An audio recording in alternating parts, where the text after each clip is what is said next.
Yeah, check out that front row. I've only gone and put it on pole position. Now this is new territory for me because I have never had a pole in Low Fuel Motorsport or Assetto Corsa Competizione before. And do you know what else I've never done? Yep, I've never won a race. I've come close, I've come very close, but I've never taken the checkered flag in LFM or ACC. Is this the day, or will I bottle it yet again? Let's get on track for this GO Setups GT3 Sprint race at Oulton Park and find out.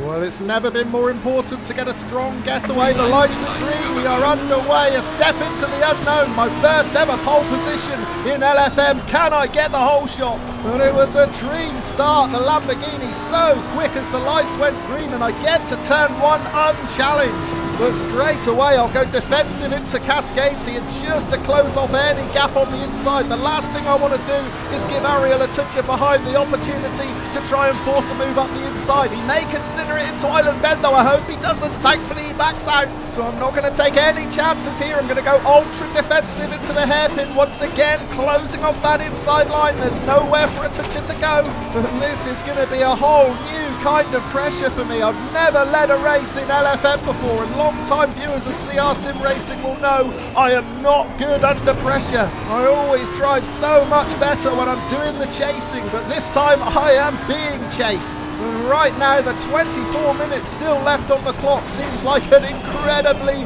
long time. Into Hislop chicane for the first time. The toucher just 0.2 of a second behind now, and already it's looking like this might be a two-car battle for the race win, because look how far the rest of the pack are behind already. Giuliano Marino in third position is nearly 2 seconds back, and we've not even completed the opening lap here at Oulton Park.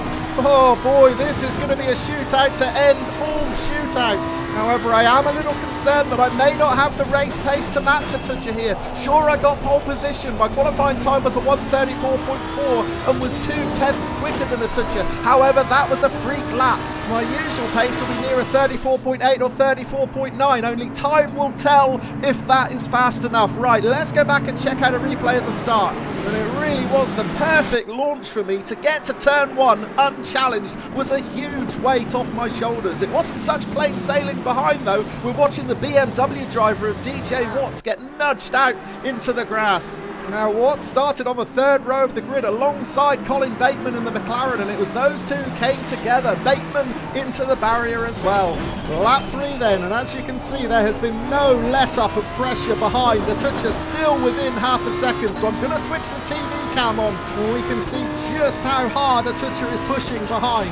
And I'm not feeling settled at all here, and I make my first mistake into Hislop chicane, just clipping that raised curb on the inside. Now I'm in trouble. The toucher smells blood. He is all over me now, and he's going to have the run up Clay Hill, so I'm going to have to defend with everything I've got here. I'm going to try and make my Lamborghini as wide as I possibly can and hopefully block off any potential way through for a toucher. We've just about done it, but things are getting really tense now as we approach the end of lap 3.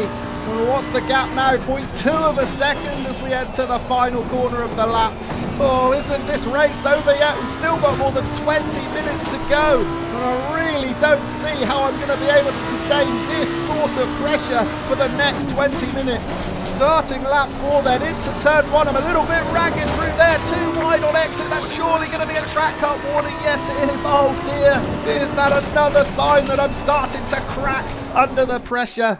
And boy was that pressure intense, lap after lap after lap. Every time I looked into my rear view mirror, there was a toucher. He was never more than 0.4, 0.5 of a second behind, breathing down my neck into every corner, down every straight, just waiting for me to make that inevitable mistake. Right, back to the live action. We're now on lap 8. I've reached the halfway point of the race and I'm still in front. The advantage now, 0.7 of a second. That's the most breathing room I've had so far. But I'm not feeling any calmer for it. I make a little mistake through Island Bend, which forces me to run hot into the hairpin. I've missed the apex. This is going to put me under even more pressure. Dear, oh dear, oh dear. I am absolutely amazed I've not stacked it yet. I keep trying to settle my own nerves by telling myself that if a toucher had the pace to make a move, he would have tried it by now. We've made it to the halfway point of the race, and sure, he's always been within 0.4, 0.5, 0.6 of a second, but he's not been close enough to get alongside me. So that thought does give me a little bit of encouragement, as does the fastest lap of the race. Currently, it's with me, a 1:34.8. Well, sadly, that optimism was short-lived. On the very next lap, Attuccia claimed the fastest lap. He closed the gap back in, and he's now within 0.4 of a second again. Talk about relentless pressure. Every time I looked over my shoulder, there was that bright red Ford Mustang staring menacingly at me. You'll also have noticed plenty of clear track behind the pair of us. No other driver on this grid with the pace to stick with us. So this certainly is a two-way battle for the race win. So we're going to return to the live action at the end of lap 10. Look at that gap. Still just 0.3 of a second. And as we cross the line to start lap 11, I'm keen to see our lap times. A 1:35.3 for me, a 1:35 flat for Attuccia. Oh no, this is looking worrying now. Attuccia is on a charge. 0.2 of a second the gap now. At the moment I am just hoping and praying that he makes a mistake just so I can have some breathing room. At the moment though, that isn't looking likely. Attuccia is driving fantastically well here. I know that if I make just one mistake, my hopes of a race win are going to be over.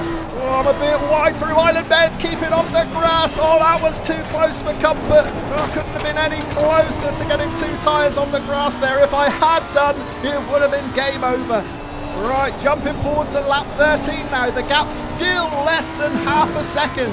And honestly, I'm just amazed I haven't cracked under the pressure yet. We've only got 5 minutes to go. I've held on for 20 minutes. Can I do it for 5 more here at Oulton Park? 0.3 is the gap into the hairpin. Now I know I'm a little bit quicker exiting this hairpin. I may get a tenth or two here. And I have done. It's back up to 0.5. Watch the on-board with Attuccia. He's normally quicker coming out of Britain's. So I'll expect to see him close that gap back down. But he's made a mistake. He's clipped the grass. And I am going to gas it down the hill. This is a big moment in this race. All of a sudden I've got a 2-second advantage into his locks. Oh man, right, I've got to stay calm. This race isn't over yet. I've still got 5 minutes to go. And look ahead, my first back marker, that could wipe out my advantage in an instant. But for now, I've finally got some breathing room. Boy, was I relieved to see Attuccia make this mistake coming out of Britain's.